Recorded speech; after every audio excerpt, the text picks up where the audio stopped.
Stock market 101 Michelle Kegan. लेखिका Michelle Kegan. भाग 1 share market की असली पहचान। सबसे पहले मिशेल केगन एक बहुत बेसिक सवाल पूछती है।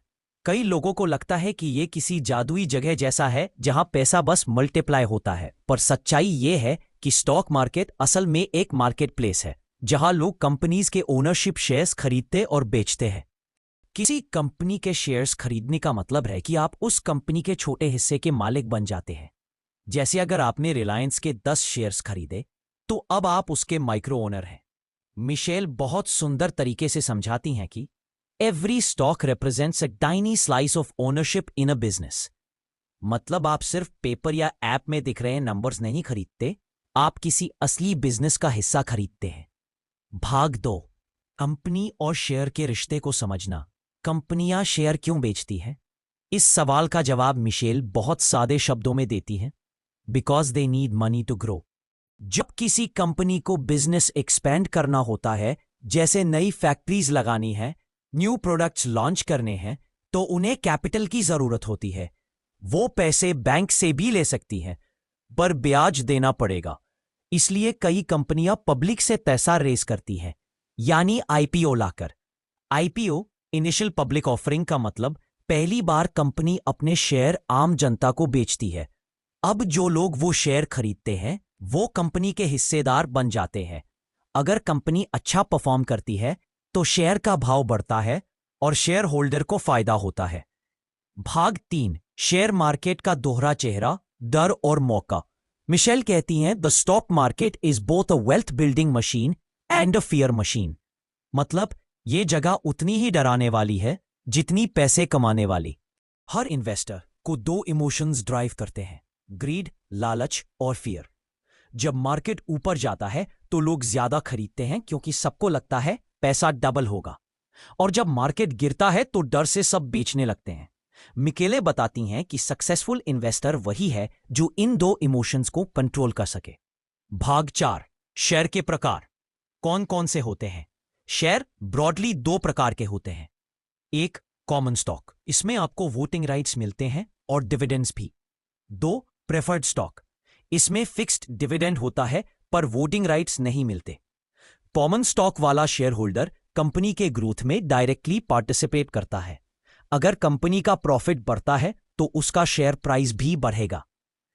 प्रेफर्ड स्टॉक थोड़ा सेफर होता है क्योंकि उसमें रेगुलर इनकम होती है पर ग्रोथ कम होती है। भाग 5 स्टॉक मार्केट के खिलाड़ी कौन कौन होते हैं? मिशेल बताती हैं कि मार्केट सिर्फ इन्वेस्टर्स से नहीं बना है, बल्कि इसमें कई तरह के लोग काम करते हैं।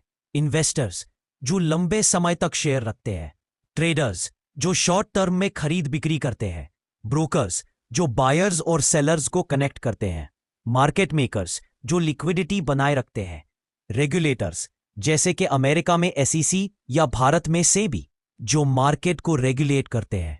अदर। भाग 6 इंडेक्स क्या होता है? स्टॉक मार्केट इंडेक्स एक तरह का थर्मोमीटर है जो मार्केट की ओवरऑल हेल्थ दिखाता है। अमेरिका में कुछ फेमस इंडेसेस हैं जैसे डाउ जोन्स, S&P 500 और नैस्डैक। भारत में सेंसेक्स और निफ्टी। अगर सेंसेक्स ऊपर जा रहा है इसका मतलब बड़ी कंपनियां अच्छा परफॉर्म कर रही है। अगर गिर रहा है तो मार्केट में नेगेटिविटी है। भाग 7 शेयर का भाव क्यों ऊपर नीचे होता है? मिशेल कहती हैं stock prices move because of perception, not just performance. मतलब किसी शेयर का भाव सिर्फ कंपनी के प्रॉफिट पर डिपेंड नहीं करता, बल्कि लोगों की सोच पर भी करता है। अगर लोग मानते हैं कि किसी कंपनी का फ्यूचर ब्राइट है तो वे उसके शेयर ज्यादा खरीदेंगे और डिमांड बढ़ने से प्राइस ऊपर जाएगा। इसी तरह अगर कोई बैड न्यूज आ जाए तो पैनिक सेलिंग शुरू हो जाती है। भाग 8 fundamental versus technical analysis. Share चुनने के 2 मुख्य तरीके हैं। 1 फंडामेंटल एनालिसिस, कंपनी की financial health, revenue, profit, debt, management इत्यादि देखना। मिशेल इसको लुकिंग अंडर द हुड कहती है, मतलब गाड़ी खरीदने से पहले इंजन देखना। 2 टेक्निकल एनालिसिस, इसमें चार्ट्स, प्राइस पैटर्न्स और मार्केट ट्रेंड्स को देखकर प्रिडिक्शन की जाती है। मिशेल मानती है कि लॉन्ग टर्म इन्वेस्टर को फंडामेंटल जरूर समझने चाहिए। भाग 9, डाइवर्सिफिकेशन। सारे अंडे एक टोकरी में मत रखो। ये स्टॉक मार्केट की सबसे फेमस लर्निंग है। मिशेल लिखती है, never put all your eggs in one basket. मतलब अपना सारा पैसा एक ही कंपनी या एक ही सेक्टर में मत लगाओ। अगर वो कंपनी डूब गई तो तुम्हारा सारा पैसा चला जाएगा। डाइवर्सिफिकेशन मतलब अलग अलग सेक्टर्स, कंपनीज और एसेट टाइप्स जैसे stocks, bonds, mutual funds, gold में इन्वेस्टमेंट करना। भाग 10, रिस्क मैनेजमेंट। नुकसान से कैसे बचें। मिशेल मानती है कि रिस्क को एलिमिनेट नहीं किया जा सकता, पर कंट्रोल किया जा सकता है। वो कुछ गोल्डन रूल्स देती है। Invest only that money which you can afford to lose. Set stop loss for every trade. Avoid herd mentality. Keep a long term perspective. वो कहती है, the best investors are not those who never lose money, but those who know how to manage losses. भाग 11, long term investing का magic. Michelle बताती है कि long term investing ही असली wealth बनाती है, क्योंकि कंपाउंड इंटरेस्ट का जादू तभी काम करता है जब आप समय को अपना दोस्त बना लें। एक एग्जाम्पल देती हैं, अगर कोई इन्वेस्टर 10,000 रुपए हर महीने 20 साल तक 12% रिटर्न पर इन्वेस्ट करे तो अंत में वो करीब 1 करोड़ से ज्यादा बना सकता है। ये पावर है कंपाउंडिंग की, यानी इंटरेस्ट पर इंटरेस्ट का खेल। आता है डिविडेंड इन्वेस्टिंग, पैसिव इनकम की ताकत। कई कंपनियां अपने प्रॉफिट्स का हिस्सा शेयर होल्डर्स को देती हैं, इसे डिविडेंड कहते हैं। मिशेल बताती है कि dividend paying stock steady income देते हैं और लॉन्ग टर्म स्टेबिलिटी बढ़ाते हैं। जिन इन्वेस्टर्स को रेगुलर इनकम चाहिए उनके लिए ये परफेक्ट स्ट्रैटेजी है। भाग 13, बिहेवियरल फाइनेंस, दिमाग और पैसा। मिशेल का एक बहुत इंटरेस्टिंग पॉइंट है, your biggest enemy in investing is not the market, it's your own mind. हम सब सोचते हैं कि मार्केट अनप्रिडिक्टेबल है, पर असल में हमारे इमोशंस ही हमें गलत डिसीजंस दिलवाते हैं। Fear, greed, over confidence, herd behaviour, ये सब हमारी इन्वेस्टमेंट जर्नी को प्रभावित करते हैं। इसलिए इन्वेस्टिंग में काम माइंड और डिसिप्लिन बहुत जरूरी है। भाग 14, टैक्सेस और ब्रोकरेज को समझना। कई लोग रिटर्न्स पर फोकस करते हैं, पर मिशेल कहती हैं कि what you keep matters more than what you earn. मतलब प्रॉफिट तो अच्छा है, पर उस पर टैक्स और ब्रोकरेज कटेगा ही। इसलिए स्मार्ट इन्वेस्टर वही है जो इन हिडन कॉस्ट्स को समझकर चले। भाग 15, म्यूचुअल फंड्स और ईटीएफ्स। हर किसी के पास टाइम या नॉलेज नहीं होता कि खुद शेयर्स चुने। ऐसे लोगों के लिए मिशेल म्यूचुअल फंड्स और ईटीएफ्स एक्सप्लेन करती है। म्यूचुअल फंड एक्सपर्ट्स आपके पैसे को कई कंपनीज में इन्वेस्ट करते हैं। ईटीएफ, एक्सचेंज ट्रेडेड फंड, ये म्यूचुअल फंड जैसा ही है पर स्टॉक एक्सचेंज पर ट्रेड होता है। ये बिगिनर्स के लिए सबसे आसान तरीका है स्टॉक मार्केट में सेफली एंट्री करने का।